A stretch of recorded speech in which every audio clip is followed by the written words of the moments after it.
Just finished decorating the truck. Looks pretty good. The top ones on this side were put on, 4 or 5 days ago? No, longer than that. So this side isn't going to be as bright, at least until tomorrow.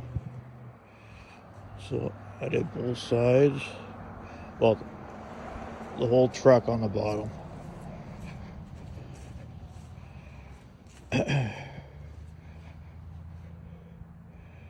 Then the whole grill. Okay. Oh, it's cold out here. Looks awesome.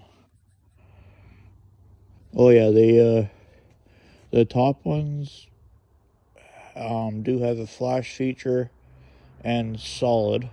Those ones are solar powered, and the bottom ones are battery operated. The bottom ones I put on last year, they had like 8 or 9 settings.